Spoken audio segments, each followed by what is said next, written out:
Hey guys, today's episode of Black at Work is sponsored by Brittany L. Hill Wellness Company. Brittany L. Hill Wellness Company is a collective of wellness modalities that Brittany utilizes, which include, but aren't limited to, private yoga, Reiki, and sound healing. Brittany is a yoga instructor, Reiki master teacher, wellness speaker, and all-around guide creating space for the discovery, nurturing, and reclaiming of healing and wellness, especially in Black beings. Okay, because we need it. Brittany has a distinct ability to warmly hold space for you and your energetic needs in each healing session, both in person and from a distance. Each session is individualized and amplified by breathwork, intuitive practices, and includes a follow-up discussion to dive into what was uncovered during your session. So shout out to Brittany L. Hill Wellness Co. for sponsoring this show today. I actually did get a Reiki session and it was great. I went into it with a whole lot on my mind. And after that, I felt like I had the clarity to pursue whatever it was I wanted to pursue. So shout out to Brittany L. Hill Wellness Company for sponsoring today's show. Let's get the show started. I wanted to be free. I felt trapped. I felt trapped spiritually. There were things that I believed in that I started to believe in as I got older and I matured and I just allowed myself to experience different things in life and become more well-rounded that wasn't in alignment with the Christian faith.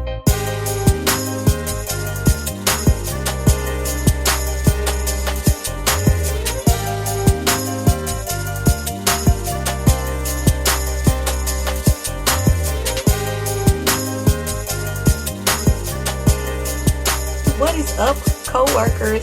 Let's get right into it. So if you have a fuck you know what to do, boo. Send them to us here at blackatworkpod@gmail.com to our email, or you can send them in anonymously, or you can go ahead and put in that name so we can call you out real quick at blackatworkpod.com, or hit us up on socials everywhere at blackatworkpod. What up, Steve? Steve says, can I give y'all a different perspective on dating in the office? This looks like a rebuttal from last week's advice that the lady wrote in about should her and her husband or boyfriend work together. She wanted to give him a job or whatever. So he says, can I give y'all a different perspective on dating in the office? My wife and I have been married 2 years, met at work, and still work together. We drive separate cars. In parentheses, he put when we were in the office, and we worked in different departments. I never saw her, so it's not all bad, folks. Your future husband or wife might be at work. One thing we do together is listen to your show. Shout out to you, Steve. Well, that's great. I'm so glad that worked out for you and your lovely wife, I'm sure. But that ain't a whole lot of people's stories, especially in these call centers. So, we just be on here talking shit. Like, if you want to date your coworker or fuck them, that's your business. That's none of our business. So, we're just coming from our perspective. I also actually have coworker friends who work together and they're fine. So I know it's not something that's undoable. It's just nothing that I want to do. Yeah, that's different. If you guys work in different departments, then obviously you're not going to ever see each other.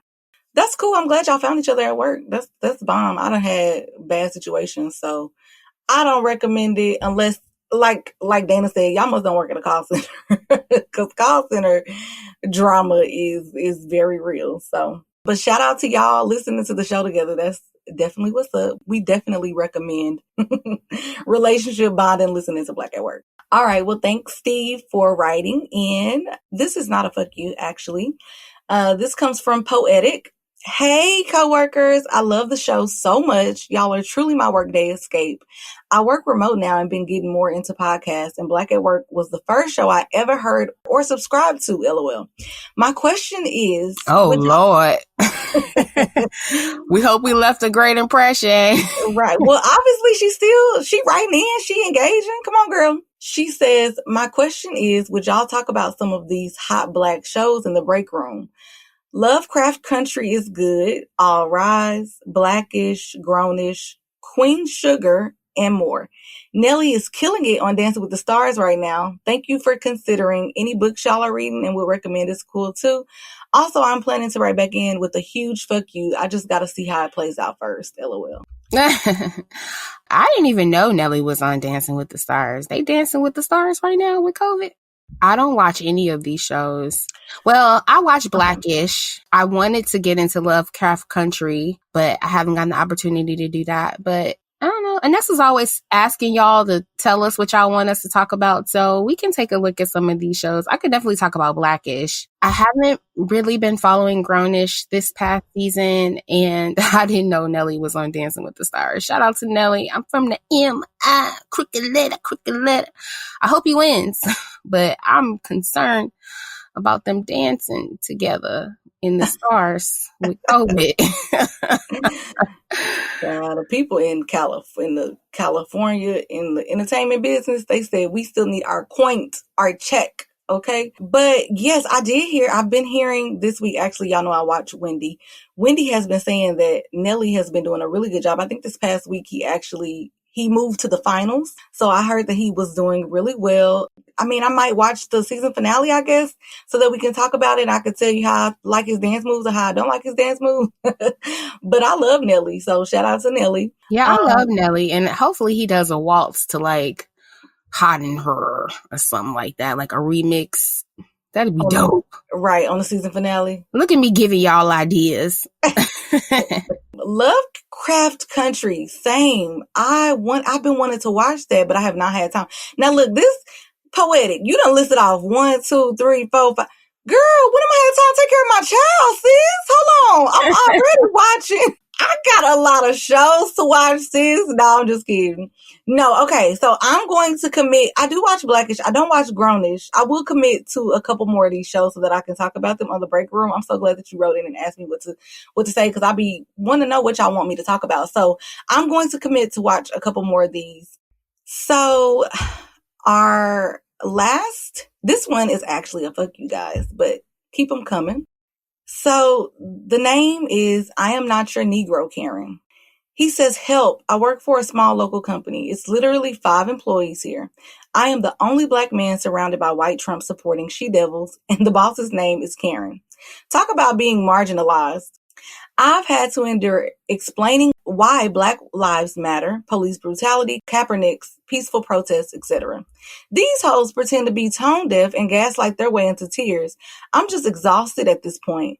COVID hasn't made any of this easy either. These bitches be everywhere. Weddings, movies, parties, etc. They even mock me for being too careful. Recently, one of them tested positive for COVID. This bitch just had a baby and her ass didn't take any of this serious. Now she's pretending that she has no clue how she caught it. Really, Tori? Really?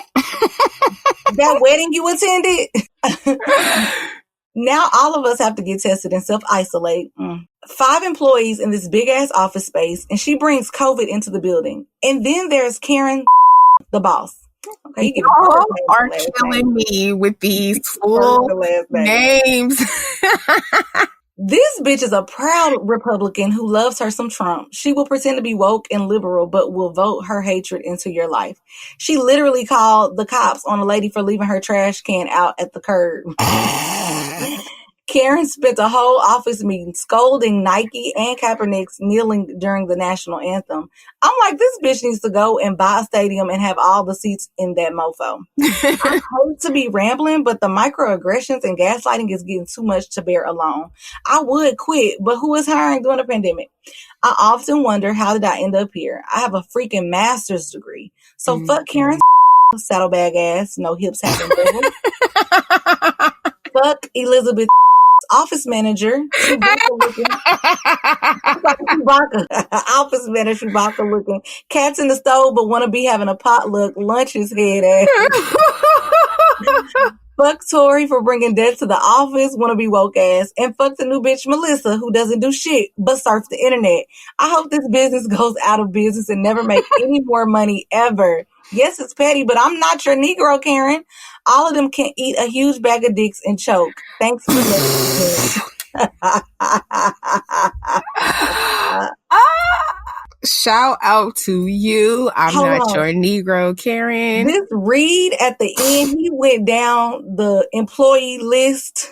Named everybody.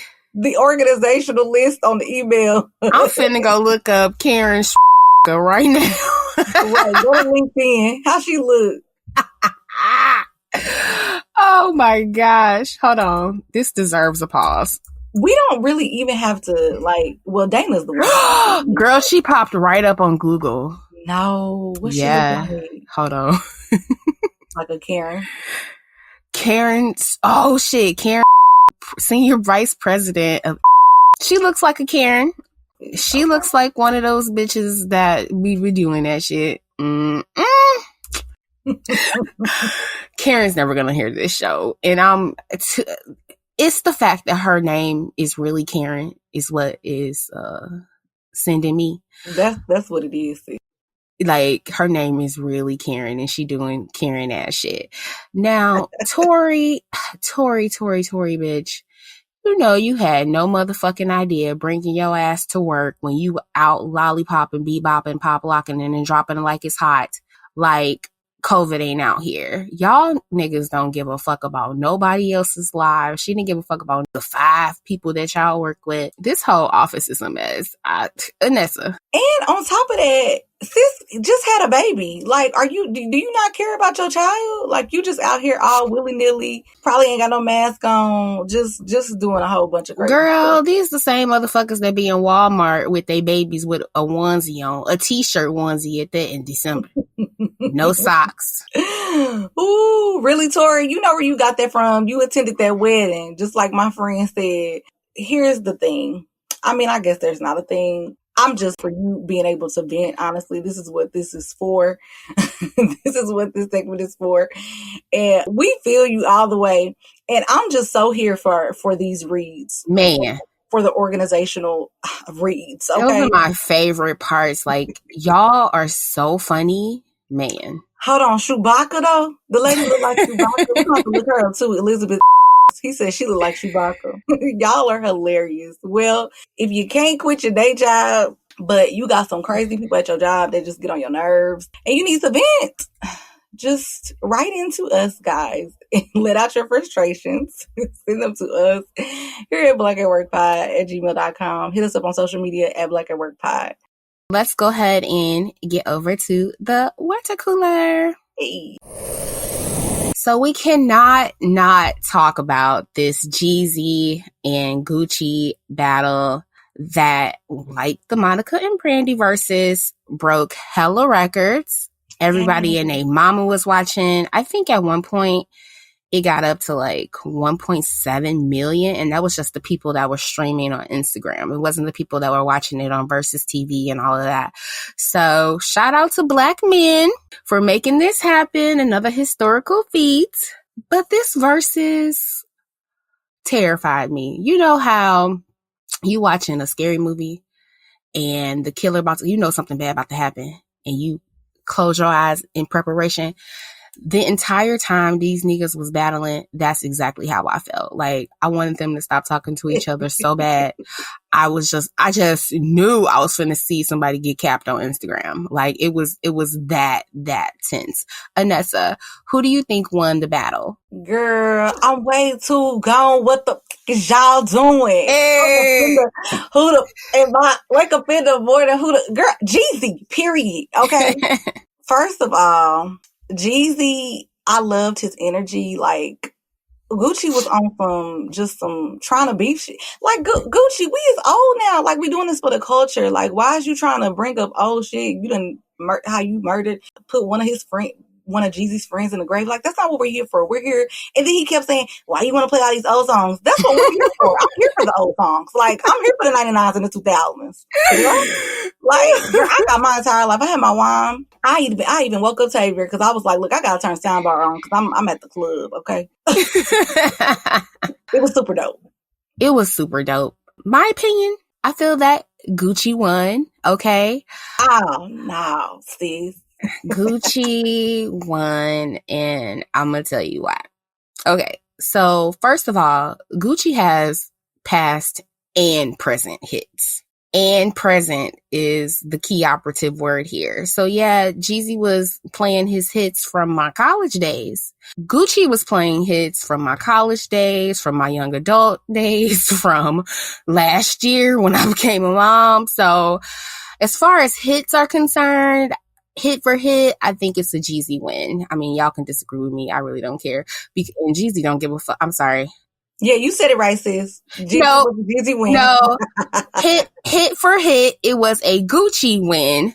Y'all can disagree with me. I don't care. And Gucci also doesn't give a fuck because I highly doubt that he did this versus just to highlight his music. That nigga was in there clowning with a capital C, bozo face and all. So first of all, for those of you who don't know, Gucci Mane and Jeezy have been beefing since 2005, and it all started with the classic hit song, So Icy. They were arguing about the publishing rights to that song, and they fell out. So they were taking shots at one another in their songs and in the clubs in Atlanta. And Pookie Loc, who was a close friend of Jeezy, and he was an artist signed to his record label, him and his homies rolled up on Gucci and his homies while they were over an apartment complex belonging to some young woman. And allegedly there was a robbery attempt. Gucci got his gun out, shot the dude, who is Pookie Loc, Jeezy's friend. And somehow Pookie's body ended up next to a middle school. Now, 10 days after that, Gucci turned himself in to the authorities, and a year later, the case was dropped because of insufficient evidence. And the girl that owned the apartment came forward, and all the other witnesses corroborated Gucci's story of self-defense. So he got off for killing Jeezy's friend. So for you guys that don't know how deep and long this beef is, that's the backstory. I cannot say that if I was in a room with the nigga that tried to kill me, I can't say how I would act. So I really don't judge Gucci for acting the fool. He was making me nervous as fuck, not sitting down. God. Oh, my nerves were just all over the place. I'm like, sit down, sit down, sit down, sit down. And he kept clowning, kept coming for Jeezy, kept taunting him, bragging about killing his friend. At one point, this nigga stood up and was like, look at my opponent and look at me. Look how he dressed and look at me. Like, he was just really, really on one. So, I mean, I don't think this versus battle was for anything other than for Gucci to flex, taunt Jeezy to his face and get away with it, and possibly fight and or shoot somebody. Like, that was the whole point of Gucci showing up. Because honestly, I think a better competitor for Jeezy would have been T.I. But anyway, shout out to Jeezy though. You could tell that he has come in his center and he is on his grown man shit. He didn't engage with, well, he had little shots and shit to say, but he really didn't engage with Gucci like that. He was really acting like a 40-year-old man. So, you know, shout out to Jeezy for keeping his composure, just playing his hits and moving on. Gucci even played his diss track against Jeezy to his face. And Jeezy still got up and played one of his other hits. So again, for me, it was a Gucci win because just for the hits. But a lot of people were saying that, oh, Jeezy's a grown man. He got real estate. I don't know if you guys noticed, but during the versus battle, Gucci was playing hella long ass clips of his songs. And Jeezy was playing about 15 to 30 seconds of his songs. And you want to know why? Because Gucci owns all his masters. So he can sit up there and play every song's front to back if he wanted to. Jeezy's masters belong to Def Jam. And Def Jam said, we giving y'all bitches 15 seconds. So if you want to talk about who's the smarter businessman or whatever, like, that's not an argument. This really wasn't a versus battle for music, in my opinion. This was more like two niggas squashing beef. Yeah, I feel like Jeezy was very mature about the whole situation because, I mean, like I was saying, Gucci kept coming for him. So I feel like he was very mature. I feel like he's grown up. I feel like Jeannie Ma was like, hold on, honey. Don't get up there embarrassing us. Don't get up there. Girl, he done got his center because Jenny Ma done got him together, okay? Okay, he over there eating chia seeds, praying, meditating, bitch. Girl, he didn't care. And Keisha Kaora probably was like, go on, baby, go on up there and do what you gotta do. Her pregnancy. Pregnant and all, turned up right with his ass. Right, so... I don't judge Gucci. Like I said, I can't see how I would act in a room with a man who was accused of allegedly trying to get me killed. I don't even know if I could even have done that. So I feel like it was overall, I feel like it was a really good battle. I feel like they were the best to go toe to toe. Because once they changed it at the last minute, I was like, what? I thought T.I. But once they paired them together, I was like, yeah, this is a good match. It was a really good, they put on a good show and I was there for it. I was there for the drama. I was there for all of it. It was an emotional roller coaster. It started off with beef, then at the end, they started playing so icy and they was back friends again. I was like, oh Lord, child. Y'all don't know what y'all want to do. This is the Real Housewives of the Atlanta niggas. But shout out to both of them. It was really good. I got my entire life. I was two-stepping all night. Yes, it was such a good versus. Like, I realized that I was very ratchet in college watching this versus. But anyway, Kyle Rittenhouse, as you know, we've spoken about him on the show before. He was the young white 17-year-old dude who went to a protest in Kenosha, Wisconsin, and shot and killed 2 protesters. Well, this bitch was released from prison on a $2 million cash bond. Y'all want to know who helped bail him out? Actor Ricky Schroeder. I don't even know who the fuck that is, and I don't care. And Mike Lindell, who is the CEO of MyPillow. So for all of y'all that got a MyPillow in your house, set it on fire because your money is being used to bail out white supremacists for killing 2 people at a protest. I just want to remind y'all that Khalif Browder was in Rikers Island for nearly 5 years for a backpack that he never stole, and he had no fucking bail. And this bitch is out on the streets. Wow, that's crazy. And as far as that pillow, I don't know that actor, but y'all better not watch no more of his movies. And I need to do like the Beehive. We need to get something for Black Lives Matter and go run his page and put up a whole bunch of, I don't know, black fist. Black fist. Yeah, put up a whole bunch of black fist because that's ridiculous. And also to the MyPillow person, I hope he go out of business and I hope he go bankrupt. Why don't you give $2 million to Trump's campaign? He's still sending threatening emails to his followers because he needs money to keep doing these lawsuits that keep getting dismissed. So, girl, he needs money to keep running this campaign that he got going on in his head. He's still on the campaign trail. Meanwhile, Biden, we moved on. We done packed our bags on our way to the White House, child. I don't know what he got going on. Biden and asking for money too because Trump won't get out the White House or form a transition team. So Biden's sending out emails too asking for people to donate to his transition team. It's just a mess. And both of y'all niggas only gave us $1,200 this whole year instead of asking us for money when other countries have given their citizens monthly stipends. This means this comes every month for COVID. But the United States has given all of their citizens $1,200. Biden, get your ass out my inbox. I'm not giving you that. You figure it out. Look, we got you in there. You transition the best way you know how, bruh. We don't have the money. And pass the second stimulus fucking package. Damn it. Yeah, and y'all get out. Whoever's in Georgia, get out and vote for this senator. Right, because we need the Senate and the House. I don't know nothing about politics, but all of that matters. Presidents don't make no decisions except for Trump because everybody likes Trump. But anyways, we're going to talk about somebody else. In Georgia, yeah, there's another election in January that's very, very important. Very important. Everybody in Georgia, make sure you guys go out and vote. I don't know specifically the names of the candidates because we weren't prepared to talk about them today, but we'll bring it up in another water cooler. Yeah, for sure. All right. So it was also discovered this past week that mouthwash is able to kill COVID-19 within 30 seconds of exposure. Come on, mouthwash. So it's mouthwash, T.I., not tea. Let me find out y'all not gargling in the morning and that's why y'all got COVID. I'm just playing. I put some mouthwash in his tea, friend. That's why they ain't. Get the fuck out of here. Get the fuck out of here.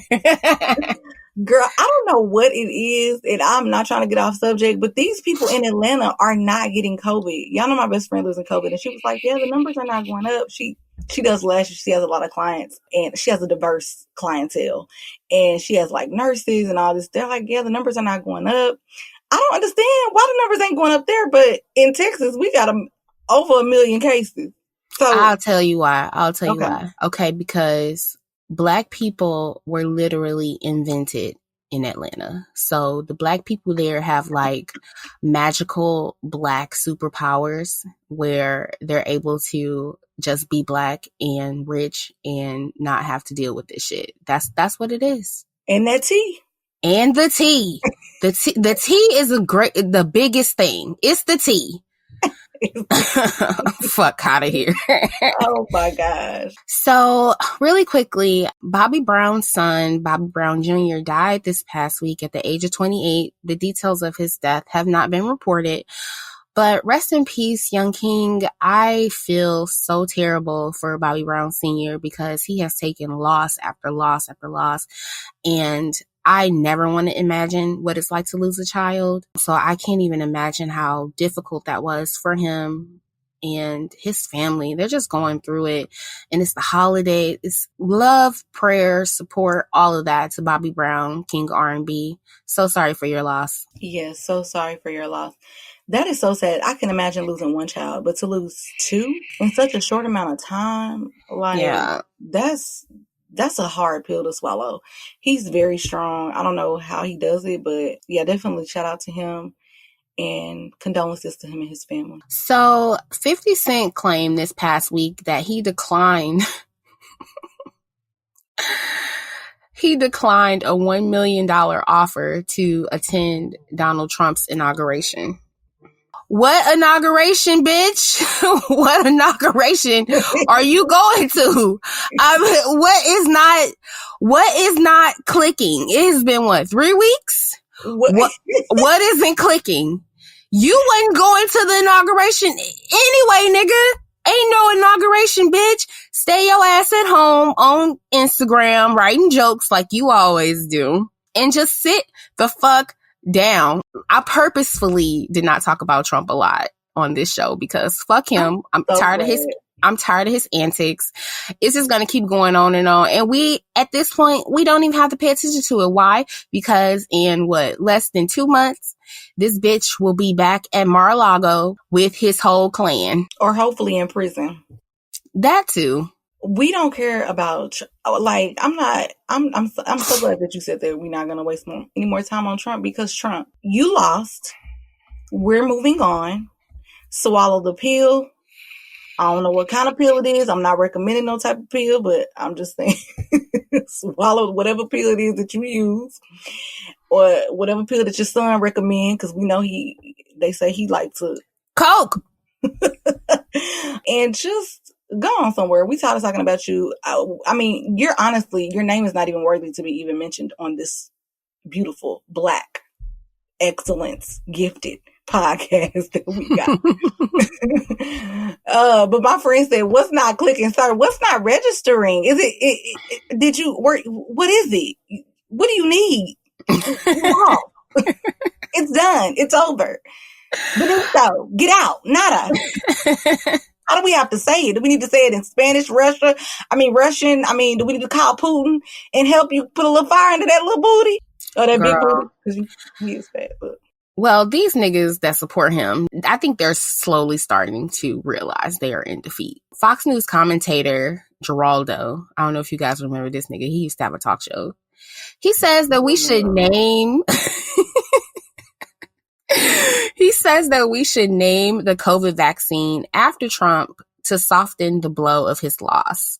So he wants it to be like, hey, did you guys get your Trump? Yeah, I got my Trump. It's okay to go. No. I have never even used the word president followed by this bitch's name in the past 4 years. And I'd be damned if I'm walking around. Did you get your Trump? I'm going to purposefully call it the COVID-19 vaccine. And my kids aren't even going to know you were ever even in. I'm telling my kids that Obama was president when they were born. I don't care if they get that wrong in the history class. If I see a mark wrong, I'll be like, you answered it right. Good job, boo-boo. You are going to disappear. You're a disgrace. You're a disgrace to yourself, your family, this country. And bye.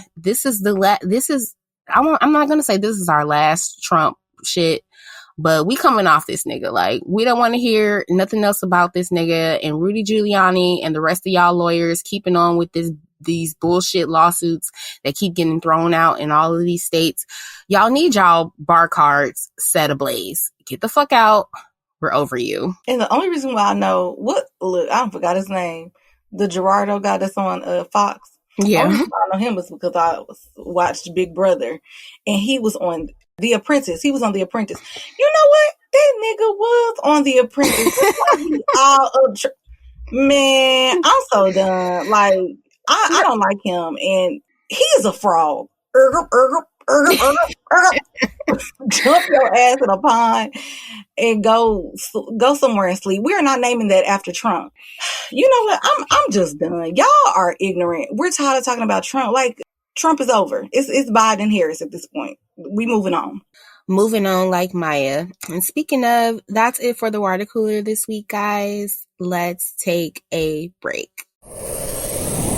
All right, Dallas coworkers. So on November 27th, that is Black Friday, right after Thanksgiving, there will be a live recording at Remnants of Faith Church located in Dallas, Texas. That's 825 West Pentagon Parkway in Dallas, Texas. Featuring artists like Crystal Aikin, I love her, Billy Mitchell, Karisma Evans, and Jerimia Cannon. It starts at 7, and get this, y'all, it's a free event. Okay, so woo, we love free. Yes, we love free. So if you are available, it's right after Thanksgiving. I'm sure you ain't got to go to work, but if you do, it's at 7:00. It's free, good singing. And if you're just trying not to think of all the tragedy that's going in the world, in America, then show up for a good gospel singing event. Amen. Hey, man. All right, guys, let's get back to the show. Today, guys, for our Down to Business segment, we have Monique Farook, who is a mom, wife, small business owner, and content creator. Prior to marriage and entrepreneurship, Monique was an ordained minister. She resigned after a spiritual awakening and no longer associates with any religious organization. Monique has been a small business owner for 10 years, and her family reside on the East Coast. Monique, welcome to our show. Yeah, thank you guys for having me. So excited to have you here.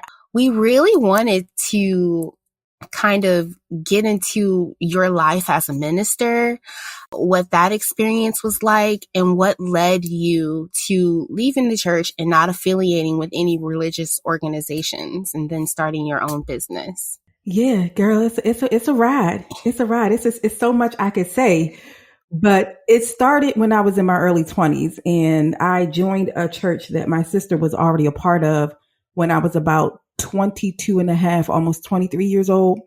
And I really joined the church because my sister was a part of it and I wanted to be closer to her. She lived in Baltimore City at the time, and I just wanted to be close to her and my niece and build a relationship with her because she actually had gotten saved before I did, like a year or so before I did.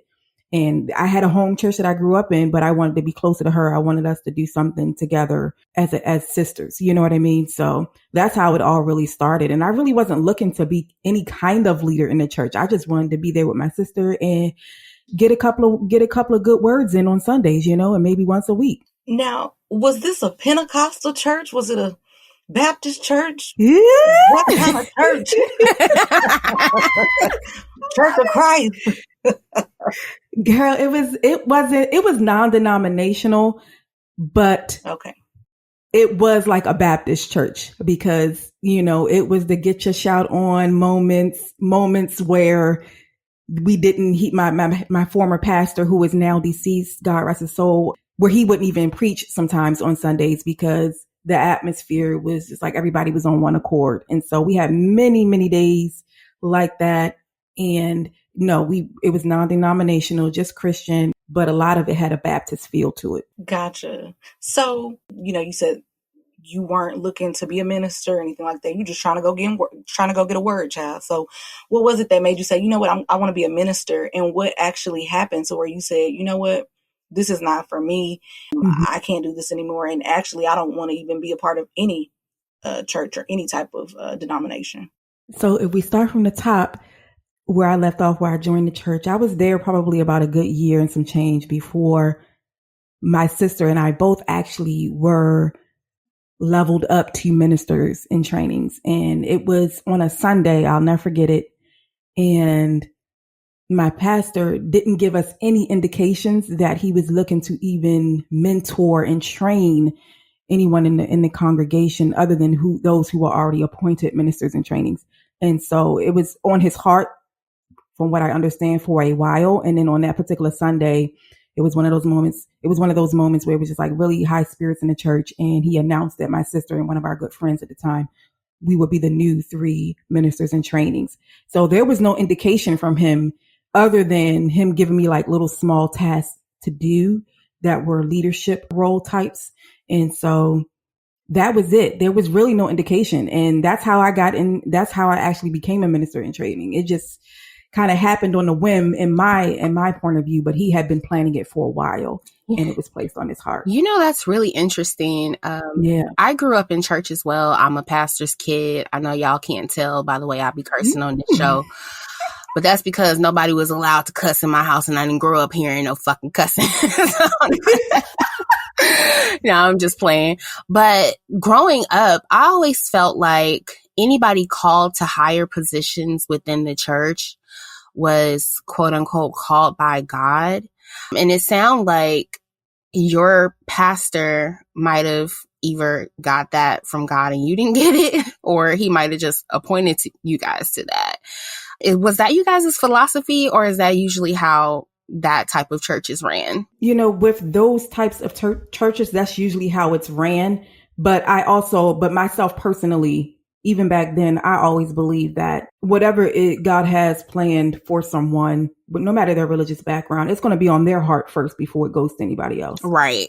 And I saw myself in leadership roles at the church.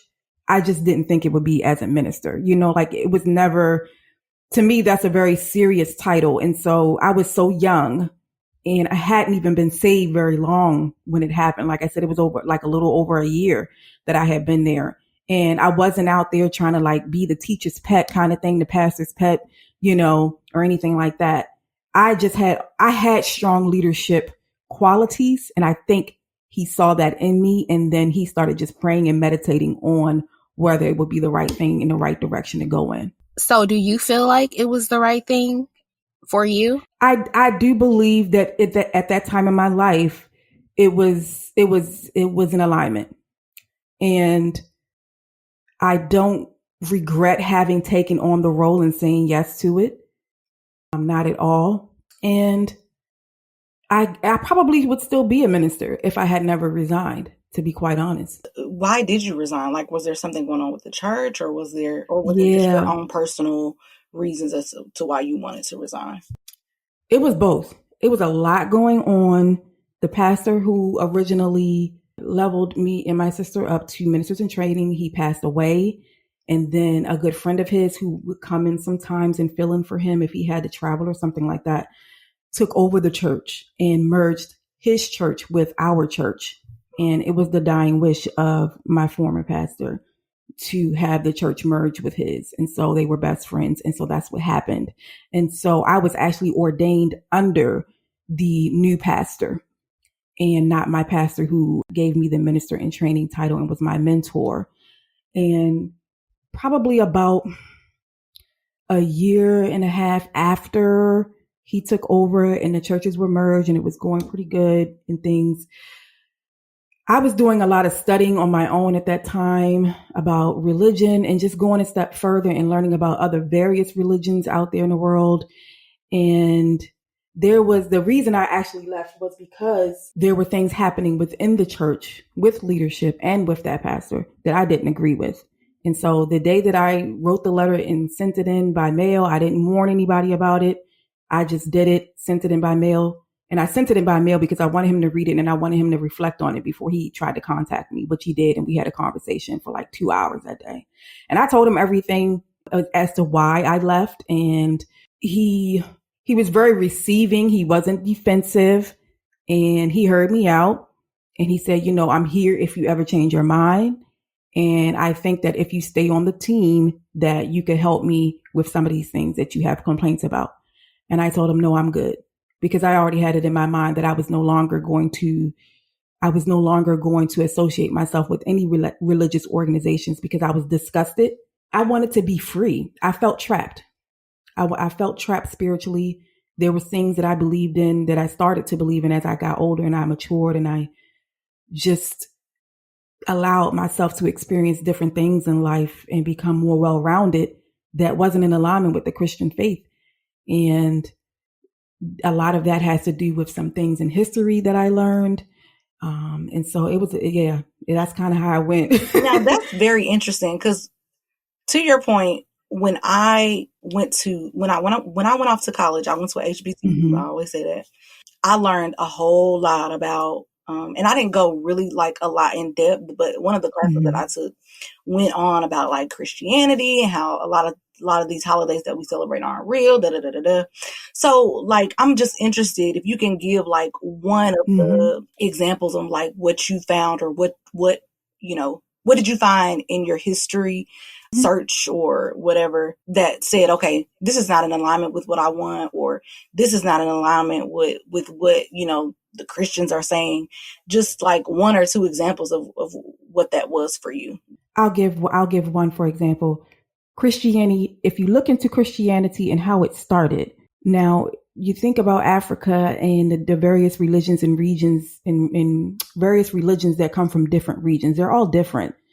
And specifically the West Africans from which we come from, right? They had a form of Christianity that Caucasians and Europeans, I feel like, was kind of stolen from the land of Africa. Come on with this knowledge. Girl, I I hope feel that like- everybody is listening right now. Finish telling the story. Finish telling them. Tell them. It's the truth, sis. It ain't what you think. It's the truth. Come on. So Christianity, the African version of Christianity, was not called Christianity. Christianity was a word that was created by Caucasians. When they visited Africa, they mingled with the Africans. They learned from each other, and they were taught about the ways of the people in that region. And I believe, don't quote me, that parts of Christianity came from the Black Muslims that were living in Africa. And there's a separate text that the Bible was taken from. And there's many texts that are not even in today's King James Version Bible that have been left out purposely to fulfill the selfishness of former slave masters and those because it started long before that. We're talking way before the 1400s when slavery started really kicking off, right? So Christianity had already been formed. And so they create this image.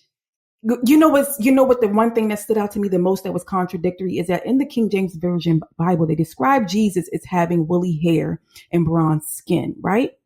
But the image that we all grew up seeing as Jesus was a Caucasian man, a European man who was a real man, who was the son of, and a lot of you probably heard, Caesar. Yep. And so that's the image that us Black Americans here in these United States of America, and that a lot of our brothers and sisters in Africa still believe, because when they were overrun and taken over by Caucasians, that is the image that they came with.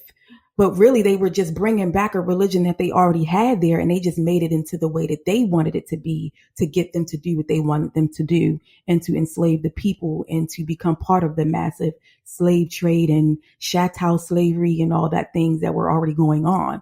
And they took it to every continent that they ever overrun.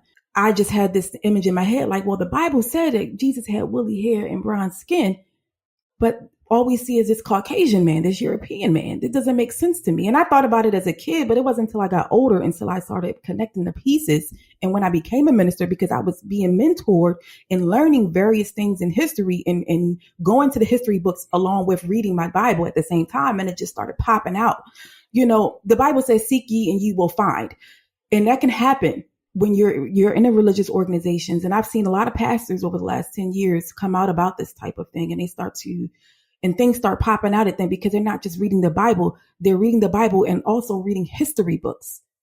And the Bible to me is nothing more than a history book. And there's great wisdom in there to which I still believe in, but I just don't attach myself to one religious organization, because I think that there's much to be learned from different religious organizations and teachings.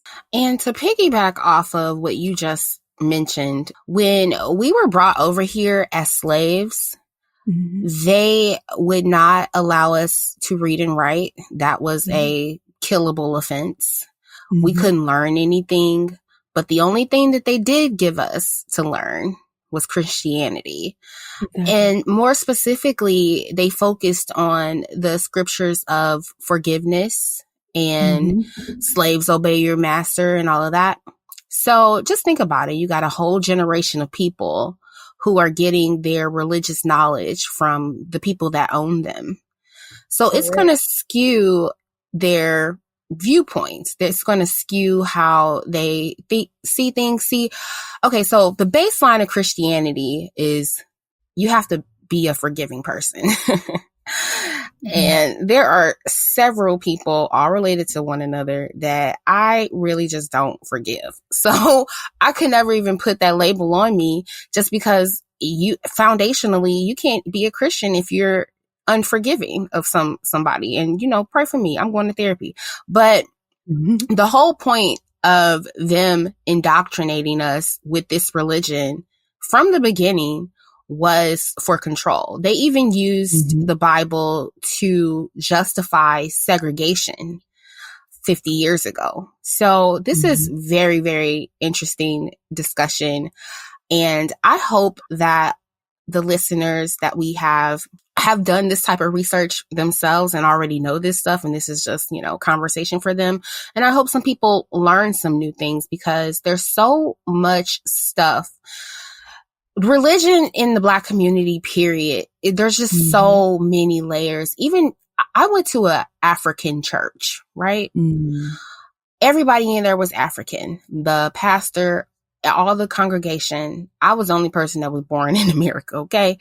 They had the hugest picture of white Jesus on their pulpit. And I just could not even wrap my head around that. I don't know why people focus on that picture of that man. He's just a regular man. That's not Jesus.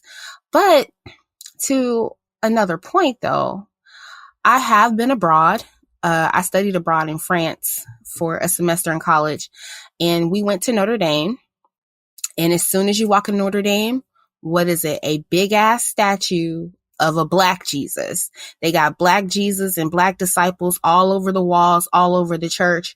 So it's like one part of the world knows this truth, and the other part, aka America and Western civilization, have kind of clung to this idea of Christ. So to me, it's just this big ball of mess and confusion. So I'm so glad that you're here to kind of give us an alternate point of view of looking at that. So you said that you had your own spiritual awakening, and it involved researching other religions and learning more about your history. Did you come to some sort of conclusion on your journey, or are you still on it? Spirituality. And, there's always that running joke in that meme, like the one that says, when you say you spiritual, what exactly does that mean? I need to know what kind of spirits you pray into, and right. Whatever the case, you know what I'm saying? I get that. These are spirits too. I get that. But at the end, see, my view is, I don't know if they're ready for this, y'all. I don't know. I don't know if I should say this, because my vision, here's my thing. And this is the other thing that a lot of people who are atheists believe in, is that, okay, if there's a God, then why is there so much tragedy in the world? And so we always say that, God gives us free will. Okay, but if God gives us free will, then why the Christian faith and many other religious organizations, Catholicism too, because they use the same Bible, right? Then why is it so restrictive in what we should or should not believe in? And I feel like, to me, the first commandment and the only commandment should be to love. Because if you have love for people and you truly empathize with people, it erases all the evil out there. It will erase stealing from one another. It will erase rape and harm to children and to women and to men. It will erase war. It will erase all those things if there was just love. And that was the greatest teaching of Jesus, was that if you just love your neighbor, that's more than enough. And I think that Jesus and the gentleman whose life is depicted in the Bible, he was forward thinking and he was free thinking. And there's a lot of instances in the Bible where Jesus is talking about I don't know if anybody's familiar with this, but your chakras, from your sacral onto your crown chakra. There's instances in the New Testament where we're talking about that. But because I think in a Black church, we focus on, there's like 10 scriptures that the Black church focuses on. They don't go into anything else. Yep. They don't go into many other things. They use what they want instead of looking at the full picture, which is how the spiritual awakening kind of happened for me. Because I'm like, first of all, if you even dig into science a little bit, how is it that a woman can come from a man's ribs when all life on earth starts with a woman's womb? Even animals, it starts with the female womb. Of course, there's animals out there like seahorses who the men will carry the children, but and the woman is essentially carrying the sperm or the eggs, and she imparts it into the male seahorse, right? And he carries it. But for human sake, life does not happen on earth without first coming through the womb, the woman's womb. That's why we have belly buttons, because we are attached to our mothers through our umbilical cords. So you're not going to sit here and tell me that I, as a woman, came from the rib of a man. That's out of order. My. Okay, I don't know. The intersectionality of religion and science comes together. Yep. Yeah.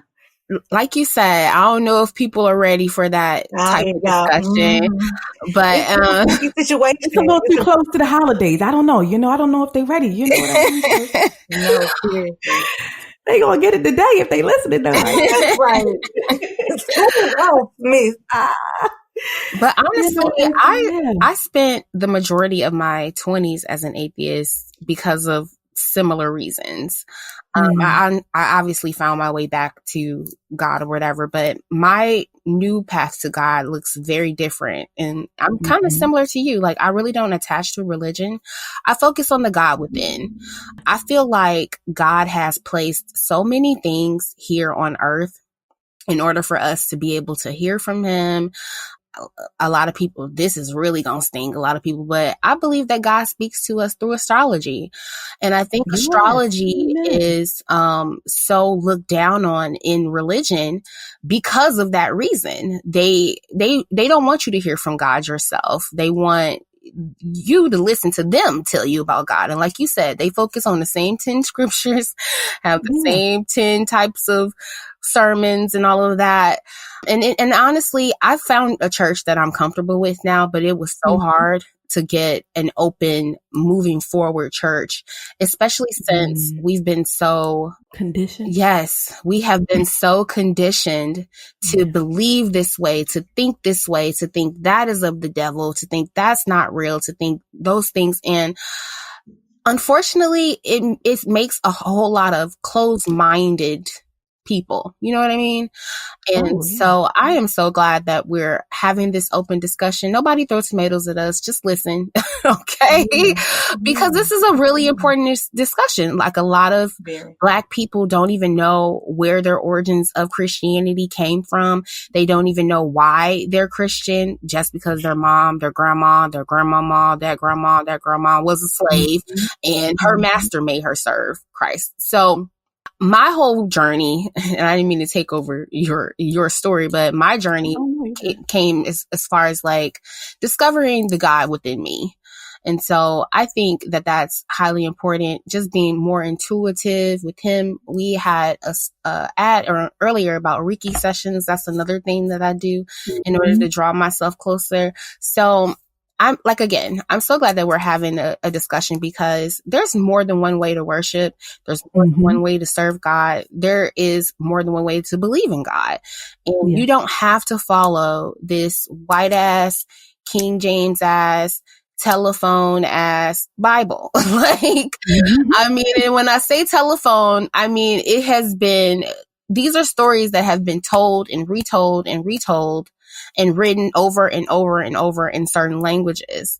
So as for me, I can't look at that text and take every word, to heart, because I don't know which words were God's, which words were y'all's, like, you know what I mean? Yeah. So, and so much of the Bible is not even in red. Yeah. And y'all know what the red means in the Bible. We don't have to tell you guys. That's God speaking. That you're right. So much of it has no red in it. And to go back, to piggyback off of what you were saying earlier about just the conditioning of, and the one thing that I started to realize with religion is that you couldn't ask questions. Yep. That defied, or that you felt like the Bible was contradictory towards itself. And my whole thing too was that you have us talking about the Bible, but Jesus also said that your body is a temple, right? Mm-hmm. And here we have, overweight pastors and preachers and ministers eating any and everything. Mm-hmm.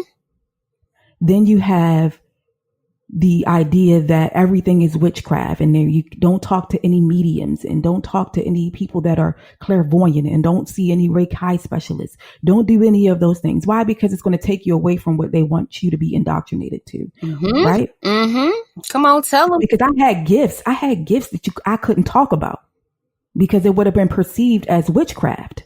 But if anybody knows anything about esoteric symbolism and things like that, there's always a yin and a yang, a black and a white, a good and the evil. There's no good without evil. There's no evil without good, right? And so those things just began to pop out at me. And I'm like, okay, but we take on the first of every Sunday, we take communion, eat of the body and drink of the blood. Is that not a form of witchcraft? Doesn't mean that it's bad. Right. Because the good and the bad is within the heart of the person. You're so right. There's so many contradicting paradigms within our Black church community, especially Church of God in Christ. Girl. Kojic folks, I'm gonna pray for y'all.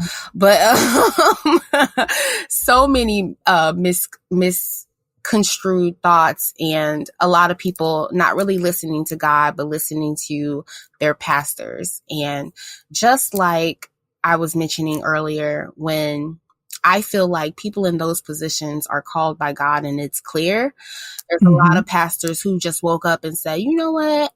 I want to be a pastor. I want to be rich. Paula White, she one of them. I want to be rich. Come on, don't even get me started on her, because she pissed me off the other week with this Trump stuff. Oh my God. Oh, we let her have it. We already let her have it. I heard the episode. But like, they just wanted to do it for money and fame and access. I don't even know if you guys remember that show, Real Pastors of Hollywood or so. It was like one season or something, wasn't it? Yeah, they needed to get off there because I used to watch it. Oh, you did? Wasn't that the one with Dietrich Haddon? Wasn't Dietrich Haddon on that one? Yes, Dietrich Haddon was. He was trying to plead his case about moving in with his fiance before they actually got married. Correct. I remember that. Don't even get me started. Okay? Dietrich Haddon and Noel Jones was on there as well. Oh my gosh! And then let's not forget that, to piggyback off one of the other statements we were talking about, is that the Bible also states that the Spirit of God does not dwell in temples built by man's hands. Come on, Jesus. So what does that mean? That means that the Spirit of God lies within us. We are born with the Spirit of Christ. I just want to say, to be clear, like, a lot of people, and I know we kind of mentioned this, but just to say this again, really do your research, because like Dana was saying, like, you know, we're Christians because our mama a Christian. I went to church because I went to church. I had to be at church early in the morning, child.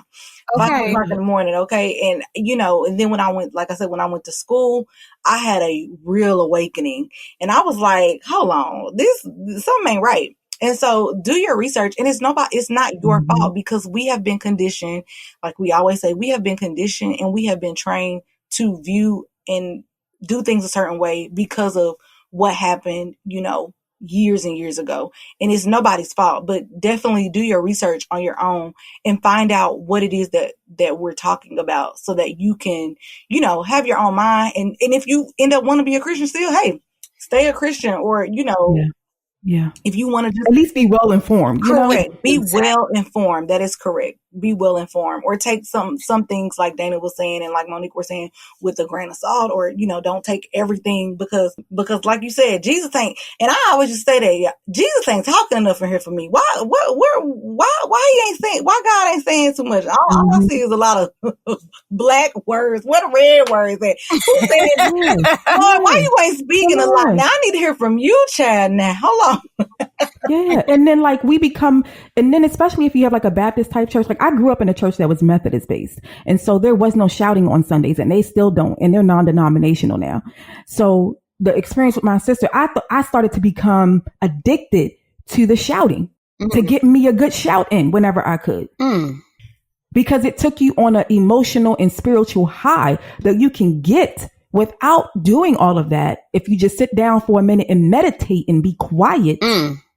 Come on. Because that's the other thing, because we pray so much, but they don't teach you to meditate along with prayer. And you don't have to pray directly to Christ. You can pray to all that is good that the Creator has created. You can pray to Mother Earth, because let's be real, she provides all that we need to breathe and eat. Yeah. And when I say my prayers, I say thank you to Mother Earth for providing this meal to the animal that gave its life willingly or unwillingly. There's a whole lot that we can go into, but I think a lot of people in the Black church, they get addicted to the spiritual high. They get addicted to, let's get a word. I want to hear a word from God. You already had the word at home before you got there. Since he told you to leave that man alone. Okay. Come on. Preach. You know, and we out here leaving jobs and positions that could take us forward in waking life outside of the spiritual life because we thought we heard a word from God to quit our job. Wow. Yeah, that's true. That is very true. And people are out here getting evicted. I've done it, so I know what it's like. Getting evicted, paying tithes, and doesn't make sense. Your pastor drives a BMW, and you can't even feed your children. But he told you to give your whole check to the church because that's what God wanted to do. Meanwhile, he living up in 3, 4, 5,000 square feet, and you still living in 700 square feet in your apartment, and there's nothing wrong with that. But you can't ask the people and beat into their head that they must pay this 10% of their tithes, and they're having difficulty keeping up with BG&E. Yep. Yeah, and you know what? We could talk about this for hours and hours, girl. We could, we really could. But oh God, I do want to ask you, like, are you currently doing anything to push this type of message forward? Like, or is that what your business? Is that what your business is about? Or, you know, are you doing anything that teaches these types of things or teaches spirituality or anything like that? You know, I don't keep the information and the wisdom to myself. I believe in meeting people where they are. And so I have a lot of open dialogues about this type of thing on social media with people that I meet in public and such. But I just believe in meeting people where they are. And if somebody comes to me and they're a diehard Christian, I'm not going to go back and forth with you about this thing because you're not ready. Yeah. Yeah. And that was one thing I learned with my relationship with my sister when she was still very super religious, you know, and I couldn't give her more than she could handle without devastating her. And, you know, conversations with my mother and conversations here and there with my dad about it without going too deep, you know, and destroying or devastating. People are very emotionally connected to their religious beliefs. And so it is very difficult when you step out of that and everybody around you is still speaking that language that no longer resonates with your spirit and where you're going and the life that you want to live. So when people have conversations, the devil is at work, No, it has nothing to do with the devil. People are just evil because evil exists. There's no place under this earth or out of this realm and in this dimension, which is why I love science so much. And there's no other dimensions, period. When you die, you go on, you become spirit again, because that's how we start as a spirit. And there's no heaven. And when I think the Bible talks about heaven, I think it's just talking about that dimension outside of being a living person where all spirits dwell, wherever that is. Right. And I believe that God has no gender because God is supposed to be a part of each of us. So I believe that God has no gender. And that I don't believe in call it God or him or her. It's just God is God. Creator is creator. That's why I use the word creator a lot, because it doesn't confine God to this little bit of space that we as humans try to put God into. And I just meet people where they are. If they ask me certain questions and it seems like they're curious, I will answer them, but I'm not going to freely give that information and have a battle back and forth about it.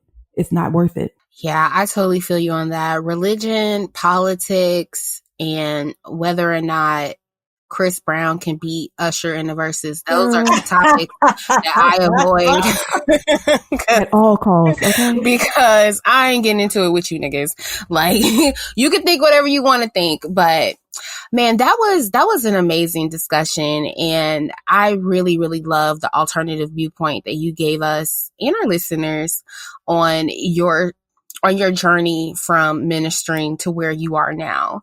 So just to switch gears a bit, because we do want to talk about your next job, which is entrepreneurship. You own your own business. So tell us what that's about. Tell us how you even got into that realm. What type of business is it?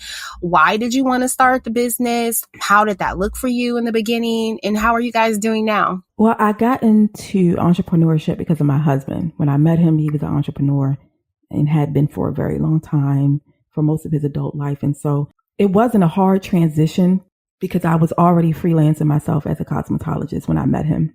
And so I had a vision of possibly opening up like a day spa or something like that. And we had discussed it and weighed the pros and the cons. And then I did some more soul searching. And we had discussions about opening up carry-out restaurants, which is what we do and what we've been doing for the last 10 years is focusing on the carry-out restaurant business. I did actually own a tanning salon for like almost 3 years as well, too. We used to live in Pennsylvania, and I had a tanning salon because it was in a predominantly Caucasian area, and that worked out really well. Go on, take them white dollars. You silly. So that was cool. And so we're in the carry out restaurant business. We're like your urban neighborhood carry out. You know, we sell a little bit of everything, a little soul food, a little traditional pizza, things like that. And he was basically like my mentor, and he was a hard mentor too, because he teach you one time and you better get it or you ain't got it. You know what I mean? So it was not easy though. It was not easy being a wife to him and also him being like my boss to a certain extent, because I have A-type personality traits. And so I'm like, I got to go home to be this man's wife and he got to be my boss a little bit at work too. Like, this is crazy. But, you know, with a lot of trial and error and figuring out what our respective roles were in the businesses and collaborating together and not collaborating when I didn't want to collaborate, you know. And so now I am a stay-at-home mom mostly with my son, and I still handle some administrative things for the businesses that he doesn't like to tend to. And I'm really way more organized than he is. Let's keep it real. And so, and so I do a lot of the administrative stuff at home. It doesn't require a lot of time. And we had already agreed when we got married that if we had children, I would stay home and I could do any side hustles or anything like that I wanted to do. But we still are in the carry out business. We hope to remain in the carry out business and take on a different role and go back into angel investing and investing other people who would like to open up carry outs or other kinds of food businesses in the future. Shout out to your husband. That's dope. Like, I mean, wouldn't we all want to meet somebody who's already in a space and we can just kind of hop into that space and learn more? That's a beautiful thing. That really is. So, I did get lucky. I'm so grateful to it too. I definitely am. Definitely. Okay. They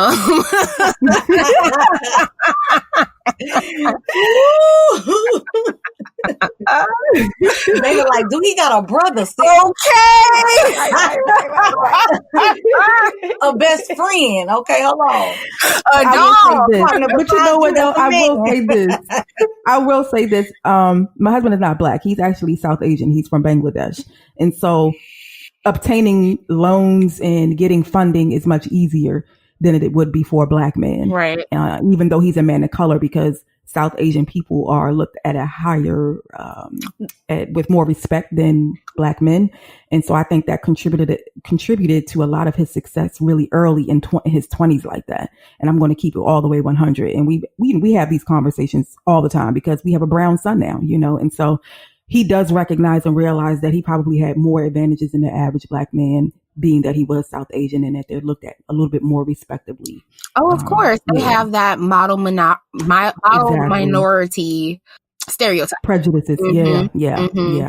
Baby, y'all need to take some notes from Monique, okay? She over here. I'm over here on Bangladesh dating right now. For real. Trying to find I'm missing a lot of businesses. Monique said, let me tell you, he ain't Black now. He's Bangladesh. No, I like to keep it 100 because I don't want to present a false narrative. Y'all can't see me. And so I don't want to present this and y'all get on my website or something and be like, hold on, wait a minute. She ain't even married to no Black man. What is going on? I like to put it out there for that reason because there's so much racism in business and entrepreneurship and getting the loans. But I will say, if you're a Black woman listening, you have a higher chance of getting that loan before Black men will. And white people, and it mainly pretty much all other races, respect a Black woman before they will a Black man, and they will gravitate to the Black woman before they will a Black man. And so there are if you're in your local community or state, you can find that there are grants available for Black women and minority owned businesses. Yep. And so I encourage you to look those things up. The money is there. You just got to seek it and find it, girl. Come on, Monique. Yeah. It's knowledge and life. There. I love it. Yeah. Yeah. And thank you guys. She's right. I mean, that would explain why Black women are the breadwinners in majority of their households, even when they're married. Yeah. So, like I even told my nephew this. He's 28 and he was having a difficult time finding a job in the city and state that he was in. And it's because a lot of the jobs there for someone with his skill set and his knowledge, which, would be typical of anybody just growing up in the city, going to public school, go to college, all of that. There were no quality jobs available for my nephew. And on the other side, I have a friend with 2 master's degrees. He is actually an engineer in the same city and could not get a job. So, it's sad that these are our realities, but you're right. Black women have a better chance of getting these loans and things over our kings, and that's really sad. It's sad. That hurts. Yeah. Because I have Black nephews that'll be, that are not too older than my son, and it might be them one day, and I just hope that I'm in a position that I could help, whether it's financially or pointing them in the right direction for mentorship.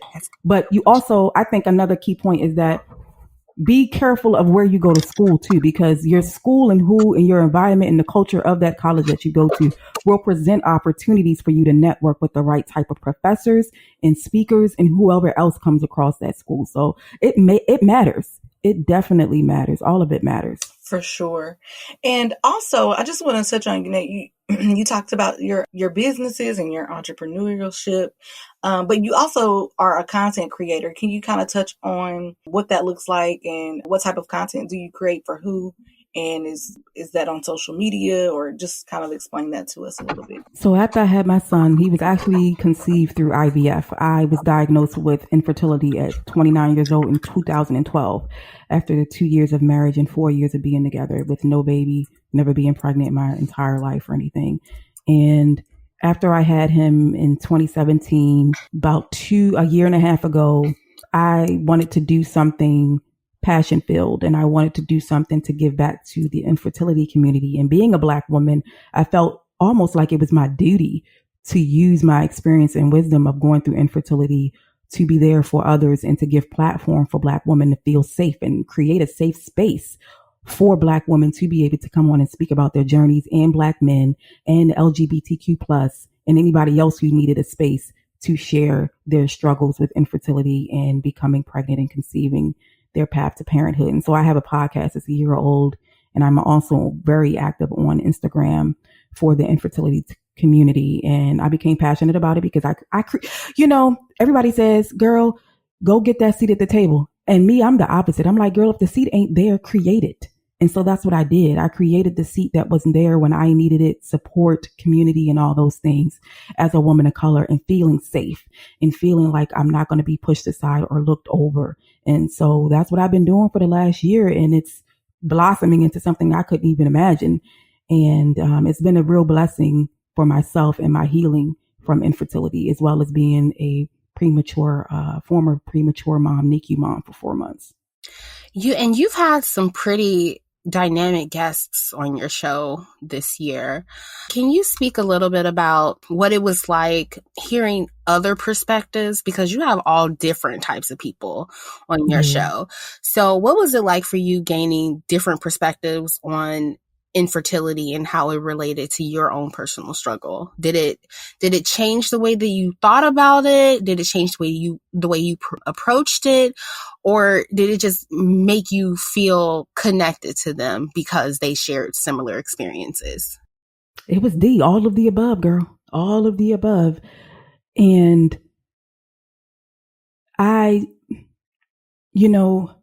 it was always this image, infertility was always this image of it being a very white woman, Caucasian world.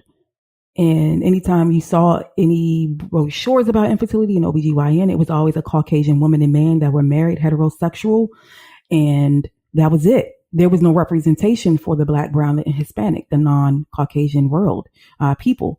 And so I didn't feel seen or heard when I was going through it. And I also was very silent about it too. And that was another contributing factor to a lot of the emotional turmoil that I went through, because I wasn't vocal about it. I was vocal about everything else in life, but infertility, I was not vocal about. And Black women are perceived and Hispanic women are perceived as being hyper fertile and that we don't have trouble with having babies. And that's that slave mentality coming back up. And having those breeding farms where all Black women, all they did was breed and have slave masters' babies and whoever else baby they felt they needed to continue that travesty. And so being able to get doctors and authors and public figures that come on the podcast and speak about it, and just finding community, getting to know people in a way where you talking to them offline now and you're close with them and you sending each other stuff in the mail, and it's a beautiful thing. And originally I was going to create the podcast for Black women only.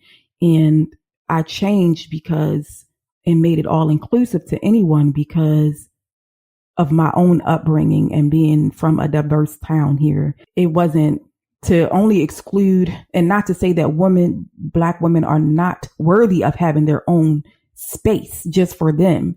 That's not what I'm saying. And I don't want anybody to take it that way. It's just that to the core of who I am and the people in my life is diverse. And so I couldn't close it off to just Black women, because there's a lot of women and men hurting deeply. And I'm talking people are having miscarriages like you have your menses every month, and people having stillbirths and all types of horrible things happening to them. And so I just wanted to create a safe space, and I found a lot of healing by being in the community, even though I have my son now. That is so beautiful. I really applaud this because a space was needed for Black women. Like you said, Whenever we're talking about infertility, usually white women are at the forefront of that. They have the money to pay the hundreds of thousands of dollars for in vitro and all of that, and to try it several times. There's a whole community of women who also want children that don't have that type of access. So I think it's beautiful that you've created this space. And listening to your show, even though the subject matter is not my own personal battle, I still felt you guys. Like, it was very informational. There were things that were discussed, and I don't remember her name, but she was the British lady. There were things that were discussed that I was like, well, I didn't even know that was something that people who battle with infertility have to go through. You know what I mean? I think that it's just important for us to all remember, you never know what anybody is going through. And that goes for all you people older people or even younger people that go up to women who you think should be moms by now, be like, hey, when you having a baby? Or as soon as she gets in, when you're having a baby, like stop that, because you never know anybody else's personal struggle. And that woman that you're talking to, she might not even want no damn kids. You know what I'm saying? So it's like, mind your business and have an open heart, because like I said, you never know anybody else's personal struggle. So shout out to you, Monique, for creating a safe space for people battling infertility and giving you guys a different type of voice, a multicultural voice. It's beautiful. It really is. Yeah. I just wanted it to be a place where somebody go on, Apple Podcasts and be like, oh, I got the infertility diagnosis, or I think I have it. And they search the word infertility. I pop up and they see my face. You know what I mean?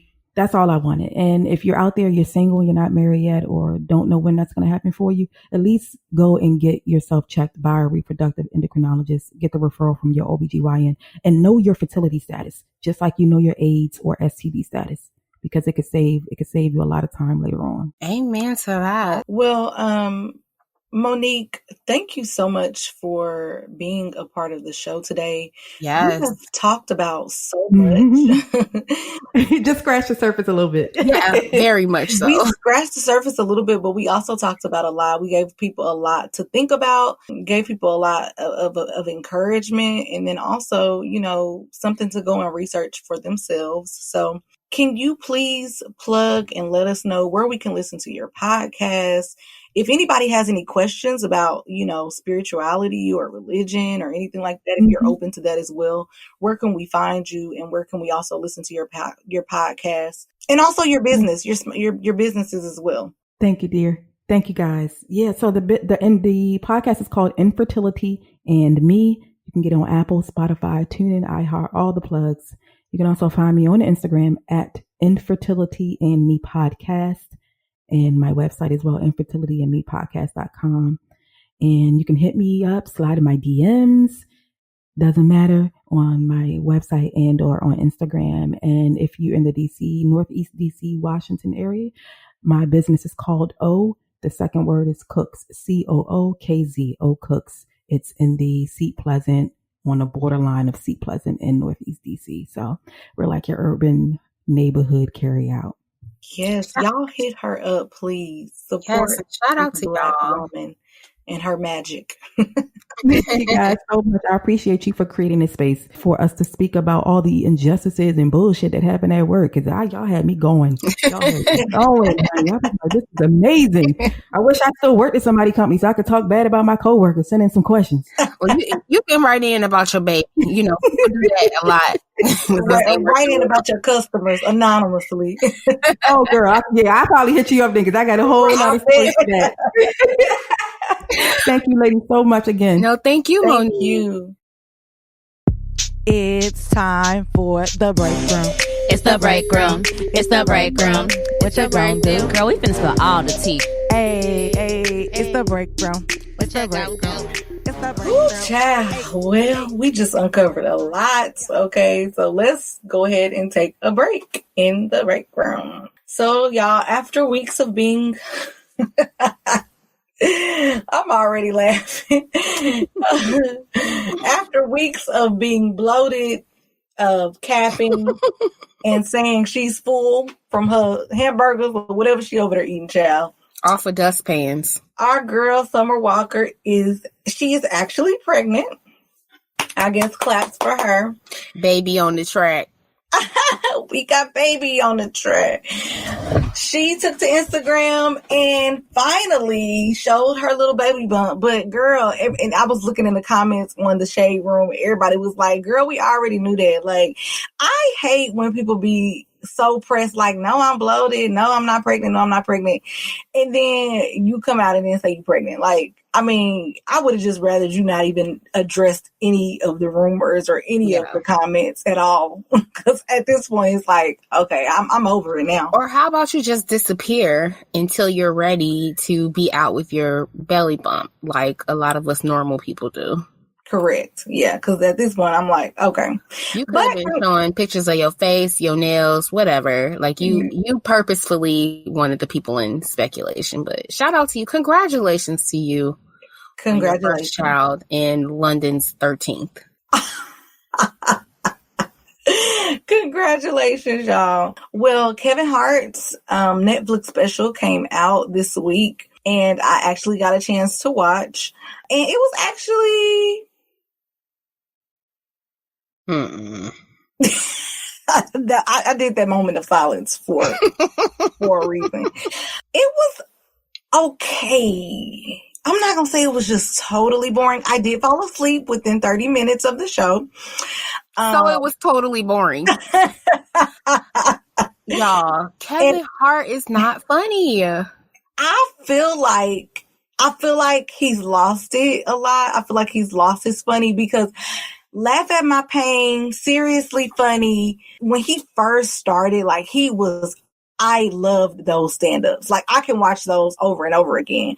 These last couple of stand-ups, the one where he shot and where he did live from London or wherever he was over there in the United Kingdom. And then this one, I think the one before that, it has not been that funny. This one is actually centered around him and his children, which of course he always talks about his life, his family life, but he's talking about how he's over 40, how he don't care about nothing, and his wife and his children. But I mean, I guess shout out to Kevin Hart for getting a check. He did it in his home, and he actually had an intimate setting. Like it looks like he's at a comedy club, but he's at his house. People are there. They have masks on. His house is very nice. So shout out to Kevin Hart. Hopefully I can get a coin one day. Maybe we can have a Netflix special. The Black at Work Netflix special. I'm not mad that white people are still paying you to give these subpar jokes. Not at all. So get your money, bruh. But Kevin Hart's just not my type of comedian. Like I'm more of a Eddie Murphy Raw, Bernie Mac, Dave Chappelle. Who is the other legend? Who is that other legend? His name is right on the tip of my tongue. Chris Rock. I'm so mad. I can't think of him. Every time I think of Quaaludes, I think of him. Jesus. Richard Pryor. Oh my God. Richard Pryor. Yeah. Kevin's not my jam. He is corny to me, but I love Kevin. He's getting very corny as he gets older. So, speaking of specials, another really good special came on HBO Max this week. The Fresh Prince of Bel-Air reunion aired on HBO Max, and it was really heartfelt, touching. I felt like I was there. I felt like I was a part of the cast secretly on the wall or something, but it was really good. And I think the biggest thing was that Uncle Phil wasn't there. That really hurt me because I feel like it would have been so much of a better reunion if he was there. I mean, the reunion was great, but if he was there and they cried, they had a moment and honored him. But the really big thing that was really good for me was both of the Aunt Vivs came back. Yes. And that was amazing. And it was so crazy to find out that both of them had never met.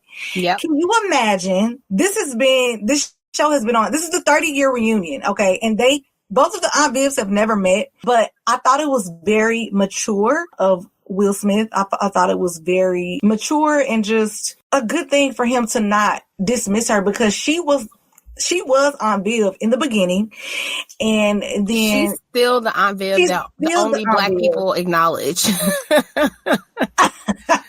Only Black people acknowledge the dark-skinned Aunt Viv. I love both the Aunt Vivs, but it wouldn't have been right if he wouldn't have brought her. So I'm so glad that he did that. And they actually sat down, and come to find out, it was a really, really, really big misunderstanding. He felt like she hated him, and she felt like he didn't like her.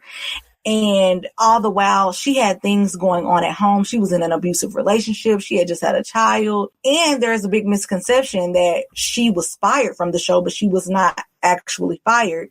She quit.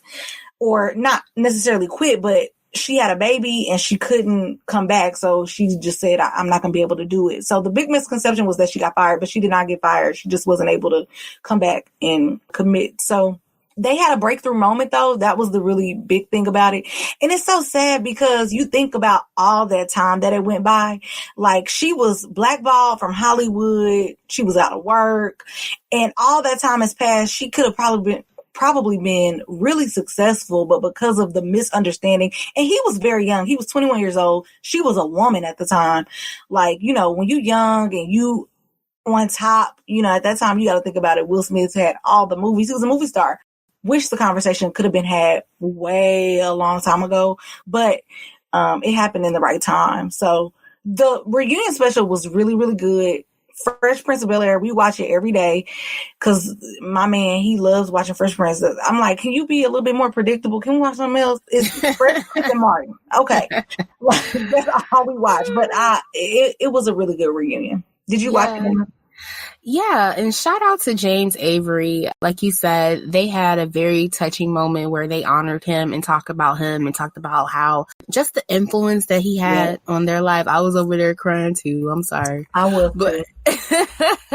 But shout out to James Avery and shout out to Will Smith, Janet Huber, and everybody else that came for this reunion special. When they were talking about this, I thought that they were going to actually try to bring the series back and like have Will as a 40-year-old. I don't know what we'd be doing, but I'm glad that this was it and we got to see that. Yeah, they knew exactly what to do. Do not mess the show up. The show, I can watch the same episode 155 million times as I've already seen it. So shout out to them and thanks for that reunion. Speaking of reunion, do y'all remember I Love New York? Yes, I was hoping you brought this up. That is my bitch. Yes. I love her. I Love New York, the show, y'all. You remember we used to watch it every week on VH1 Child. Well, I Love New York Reunited is coming on November 23rd, that's on Monday, I believe. Yeah, that's Monday. And Chance, y'all remember the infamous Chance in New York? Like, everybody's going to be on there. I think all of the people that made the show famous. Y'all know New York. She wasn't about none of the bull. And then another reunion that's coming back is Hollywood X's reunion. Did you used to watch Hollywood X's? This was with Prince's ex-wife, Andrea Kelly's ex-wife, Eddie Murphy's ex-wife, Will Smith. His ex-wife was on there. All the ex-wives, child, was on there. I used to watch it. Y'all know I watch all the reality, but they're actually going to have a reunion as well. And that one is reportedly set to come on November the 24th, the day after the I Love New York reunited. So I will be watching both of those. I don't get the Hollywood X's reunion, but I'm also the type of person that wouldn't even be on that show if I dated somebody famous. So... I don't know. Yeah, I have no idea. Jeannie Mai is actually hosting the Hollywood X's reunion, and Vivica A. Fox is hosting the I Love New York, which I love Vivica. But Jeannie Mai is hosting, so I mean, I don't know. I saw a clip on VH1 on a commercial, and they were like talking about why she kept her last name, Andrea Kelly. So, I mean, I don't know what they're going to, I mean, obviously she has a lot to talk, she would have a lot to talk about because her ex-husband is getting ready to go on trial, maybe how that is affecting her family. That's probably the only reason why people is going to watch it, because they probably want to know more information about R. Kelly, but I'm still going to watch because I did like Hollywood X's. That was a really good show. Let's move on to our new girls on Real Housewives of Salt Lake City. And before I do that, y'all, this week I'm not going to talk about Real Housewives of Potomac, if that's okay with y'all, because didn't a lot happen on this episode. Only thing that happened on the episode that really stuck out to me was when Robin and Giselle talked to Ashley about the whole, her writing a statement in support of Monique. And Robin told Ashley, like, so you basically trying to mess up this girl's name, basically. So on this next episode that's coming out tomorrow, Candace is going to confront Ashley about this. So I think that will be a more juicier time for us to talk about it, which is next week. So let's talk about Real Housewives of Salt Lake City. Whoop, whoop. Because Dana, like, she over Potomac anyway. I'm over Potomac. Y'all hoes are done for me. Y'all keep that mean girl shit and take it somewhere else. Bye. So Real Housewives of Salt Lake City, the drama continues. So, okay, this fight with Mary and Jen about the whole hospital smell. Girl. It's almost like how Trump keeps talking about how he's still campaigning, trying to get money, and how he about to do this inauguration. Like, give it up, Jen. She's harping on this. And it doesn't even make sense. It's like she said it smelled like hospital. She did not say you smell like a hospital, and it was because you were at the hospital with your aunt getting her legs amputated, and that's why you stink. Like, Jen is making this such a thing, and I wonder if it's because, you know, she's in her first season on Real Housewives. Yeah. She's trying to drum up some drama so that she can stay. Ma'am, your personality and that fake-ass face is going to have you on this show, so you don't even have to nitpick these stupid-ass arguments with Mary, who I've switched teams with. Team Mary. You don't have to keep doing that. Your beef with Mary is completely unfounded. Please go sit down. Go get your lips pumped back up because they done went down from all this talking you've been doing about this shit, and have several seeds. Yeah, Jen harping on this like Wendy harped on Karen glazing over her damn doctor title. Like, let it go, sis. Please, let it go. Like, we're over it. And, you know, Mary, y'all, I just feel like, now, let me talk about your friend real quick, Dana. Mary is not all the way there, child. When she be talking, it's like she be talking to herself, then a couple more of her personalities will come over and say something to her, and she be like, hold on. It's like, this bitch got Tourette's. Like, yes, that's the best part of her. I'm pretty sure part of her brain is missing from all the surgery she had getting her sweat glands removed. Maybe they asked her to remove some from her brain. But this is my bitch now. Like, I love her. She is not all the way there. I'm like, at one point, I feel like she about to get a knife out and slice somebody. And the next minute, she's like, oh my gosh, no, I would never want to hurt you. Then the next minute, I don't care that your aunt got her legs amputated. Like, I'm like, what is going on? But the many personalities of Mary, I guess. And not to talk about anybody, if anybody out there has a disability, that's not what I'm saying. I'm just saying she look all over the place, child. Also, Whitney and Lisa had a little thing about her bartenders getting drunk at her vow renewal. And I'm just like, I also feel like that's not a thing, but they're also making that a thing, to your point, because they're in their first season. And I don't feel like Whitney was coming at her business. She was coming at the people that you had representing your business. I don't know. And that's what I'm confused about, because when Lisa got all hyped off of that shit, she's like, you're attacking my business. You're attacking my business. Yeah. What you should have took from that conversation was call homeboys that you had sent over there to disperse this together and be like, why are you disrupting my business? Why are you making me look bad on national TV? So yeah, Lisa, girl. Be like Jen and go sit down. Everybody go sit down. Right. And Heather is putting too much energy. Speaking of Lisa, Heather's putting too much energy into Lisa, not liking her. You know, I want her to come off that so bad because it makes her look like she has the lowest self-esteem. Yes, and desperate. And for what? Heather, you own a multi-million-dollar business. She said how much her business makes, and she makes a lot of money. Like, if she didn't like me, okay, I'm the same way. I'm not pressed. I don't know you either, bitch. I'm on the same exactly like what you're giving me. Give her that same energy that she's giving you. Give her the same energy. And I love Heather. Now Heather's my girl. I'm really into Heather. I love Heather.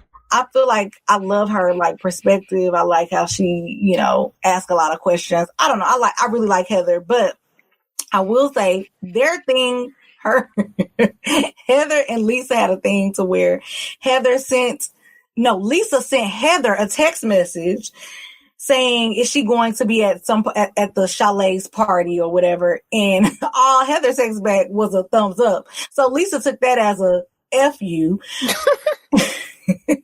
And the thing about it is, you know, when Lisa confronted her about it, she was like, no, it wasn't like that. But in her confessional, Heather was like, it did mean. The producer asked her, well, did you really mean like that's a F you? And she was like, yeah. I watched What Happens Live, the after show, and Heather was on there, and Andy asked her about it, and Andy was like, you know, did you mean that? She was like, yeah, I regret not saying that. So I would have said, yeah, it meant F you, girl. Like, I thought you didn't know me, so why are you texting me about if I'm coming to a party or not? Right. It honestly feels like we're in like their third season because there's a lot going on. Like, they came out the gate running. Everyone has something juicy going on in their lives. And also, usually you see marriage issues like the second or third season. But this week, you know, we found out Meredith and her husband are actually separated. That's sad because I like him. I saw his personality on this past episode, and I really like him. And she's trying to keep it a secret, and he thinks she might be cheating on him. So I don't know what their status is now, of course. I have no idea, but I like them as a couple. They've been together since they were like in their teens, like 19 years old. And I like Meredith. I love her energy. I like how she is with her children. I like how she just does not seem pressed. Like, she just shows up, she comes, stunts, and leaves. Like, she's not here for you bitches. I like Meredith. I like Meredith a lot. And Jen, you fake for having a party for Meredith, and the party is all about you, Jen. How? And lastly, one more thing I want to say about Real Housewives of Salt Lake City is Whitney's dad's wig. Now, I know Whitney. Did he come on there looking like Naruto? I'm like Dragon Ball Z. Wait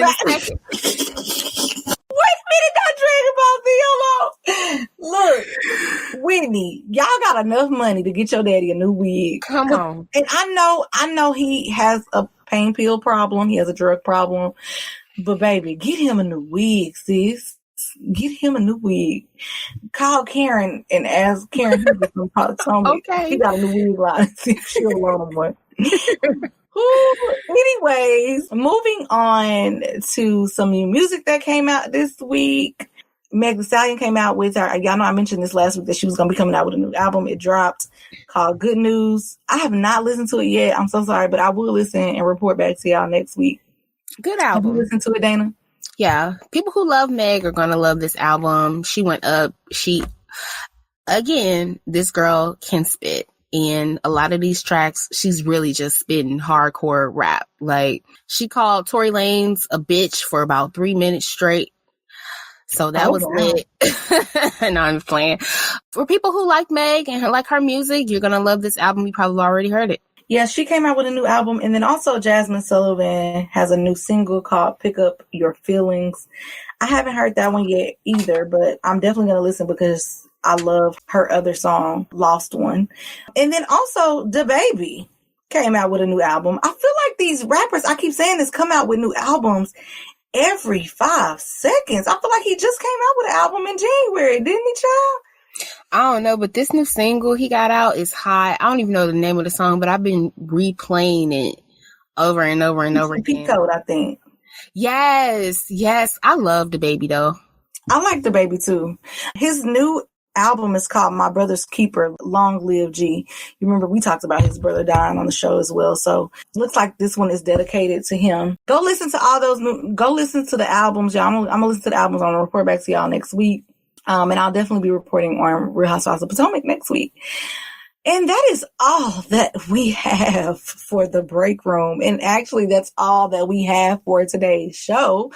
We have uncovered so much. I feel like we talked about so much stuff today. And I feel like today was a little bit less daunting because I feel like every week we're talking about somebody dying so thank you so much to our guest, Monique, for coming today. Oh my gosh. She spit a lot of gems, a lot of jewels.